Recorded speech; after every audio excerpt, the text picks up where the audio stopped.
تحية من هون من مدينة حيفا عروس البحر بالموسم الثاني من كمشة أخبار مع تغريد. بدي أشكر بالبداية متابعتكم ومحبتكم، وإذا بعد ما اشتركت بالقناة يا ريت تشترك بالقناة وتعمل شير لكل معارفك وتدعمونا بلايك. شو حامل كمشة أخبار مع تغريدة اليوم؟ كنتوا من هالبلد أو برات هالبلد أهلا وسهلا فيكم بكمشة أخبار، ومنبلش لليوم بهالحلقة في كم موضوع أنا بصراحة حابة إني أعلق عليهم وأحكي كمان. تداعيات زلزال تركيا وسوريا، المزايدة يلي صارت، التبرع والمتوقعين. أول شيء التبرعات يلي صارت كان كتير بشع، إنه نحن نعرف كل فنان قد تبرع. ليش كان لازم تنعرض الأسعار والكل يعرف كل فنان قديش تبرع؟ كل واحد ومشاكله، كل واحد وحياته، وكل واحد شو هو بحب، ما حدا له عند الثاني.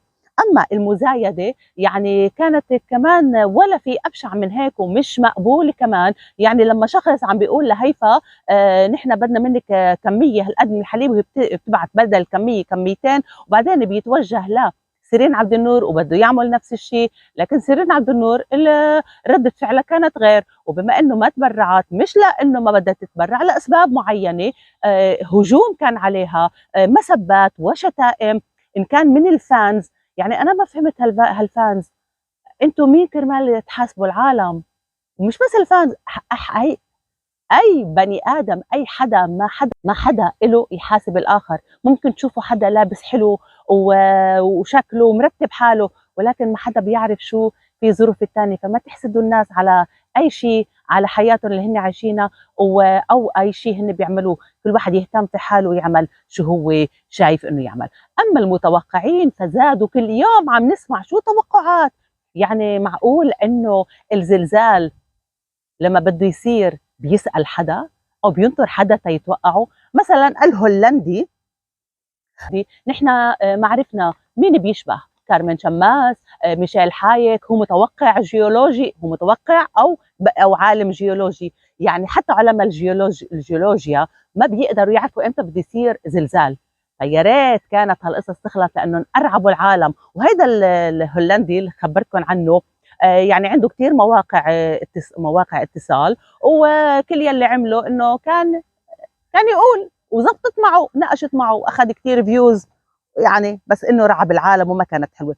اما عن المد والجزر يلي صاروا بالبحر، يعني انه اذا انت بدك تضلك قاعد على التيك توك وما يكون عندك ثقافه ولا متعلم ولا بتعرف انه بهيك وقت بصير في مد وجزر، وتطلعوا على وسائل التواصل الاجتماعي وترعبوا العالم، مش مقبول. ومتابعين، اذا انت بس بدك تتابع التيك توك وما تعرف شو عم بيصير بهالحياه، رح تاخذ بس الاخبار المش حلوه وتضلك مرعوب. شو رايكم بعوده برنامج ستار اكاديمي واربز جات تايلنت؟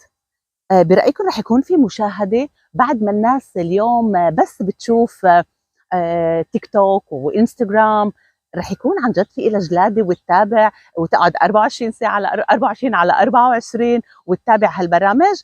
خبروني انتم.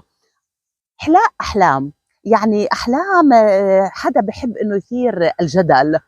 معقول يعني حاطه حلاق؟ شوفوا هالصوره، حاطه حلاق يمكن هيك زي حدا منزل التريا ولبسهم. ولو يا احلام كثير هالقد. اما لا اما فناني تركيا يلي كانوا كلهم قلب واحد وكانوا بارض الزلزال لما صار الزلزال، وقدموا مساعده كثير كبيره لضحايا زلزال تركيا، يقال انهم اجبروا على عمل هالشيء. احنا بدنا جواب. معقول؟ ان شاء الله انه ما يكون هالحكي صحيح. لا محررة موقع الفن هلا المر، انا بدي اقول لك قد ايه بحبك وشو حلو انك ما بتقولي غير الحقيقه. طلت هلا المر ببرنامج سبوت اون مع الاعلامي رالف معتوق. يعني قديش هالانسانه ما بتقول غير الحقيقه، قديش هالانسانه ما بتخاف انها تقول الاشياء اللي لازم تقولها. انا بصراحه شدني كم شغله وحابه انه خبركم عنهم. لما سالها رالف عن شيرين عبد الوهاب. قالت له شيرين عبد الوهاب كل الوقت كانت تتعاطى، ولما كانت تيجي على لبنان قبل ما تطلع على المسرح كانت تنطر الكوكايين ليوصل بعدين تطلع على الستيج. يعني قبل ما يعرفها حسام حبيب، وسألها ليش حسام حبيب بقي معها؟ بدك تروحوا عند حسام حبيب نسأله ليش بقيت مع شيرين عبد الوهاب، وبالنهاية إذا هن مبسوطين على وضعهم الله يهنيهم، بس خسارة يا شيرين وخسارة على صوتك الحلو تنزعيه مع هالكوكايين. وهي بتقول كمان هلا المر إلها عتب على فرقة مياس لأنها رفضت إنه تطلع عند رئيس الجمهورية ميشيل عون السابق رئيس الجمهورية السابق وتاخذ التكريم أو الجائزة اللي كان رح بيقدمها لإلهم. وأما عن العالمية عندما سئلت قالت إنه ما في حدا وصل للعالمية غير فيروز. أما سعد المجرد اليوم محاكمته أمام القضاء الفرنسي، هل القضاء رح يثبت عليه التهمة أو رح يطلع براءة؟ أنا بتمنى لك يا سعد المجرد إنك تطلع براءة وتكمل بهالفن الحلو يلي عم بتقدمه، لأنه كل القصة مركبة تركيب ومش مزبوطة. بدنا نحكي اليوم كمان عن القبل. يعني كنا لما يصير في مسلسل او فيلم، وخاصه زمان يعني الفيلم كنا نشوف قبل وكنا نشوف قصص وما حدا كان يعمل شيء. اليوم القبله تثير ضجه وبتقوم القيامه وبتقعد زي قبله ساره ابي كنعان ونيكول معوض بمسلسل الثمن. يعني يا عمي شو فيها؟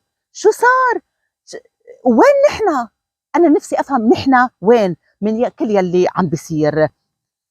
لكل محبي لاعب الكرة كريستيانو رونالدو أنا بفكر بده مساعدة، برأيكم؟ بده يبيع طيارته الخاصة. شو مالك يا رونالدو؟ شو فيه؟ ومكملين معكم بكمشة اخبار لليوم مع تغريد إشاعة وزي كل هالإشاعات، والظاهر إنه الفنانين بينبسطوا على هالشيء، يعني إنه هن ترندنج بالنهاية. وائل كفوري إنه بعد 19 سنة رجع لحبيبته المغربية وإنه بدهم يتجوزوا بقبرص لأنه كل واحد من ديانة، ولو وانه حبه الاول. بعدكم بتامنوا بالحب الاول؟ انا ما بامن بالحب الاول. وبالنهايه طلعت كل وسائل الاعلام وطلعت كمان ماجده هي يلي كان يحبها وائل كفوري ونفت الموضوع، وكتار طلعوا ونفوا الموضوع. المهم انحكى عن وائل كفوري وخلصت القصه. ونحن بهالخبر نوصل لنهايه كمشة اخبار مع تغريد. بعطيكم موعد جديد، ضلوا بخير وباي باي.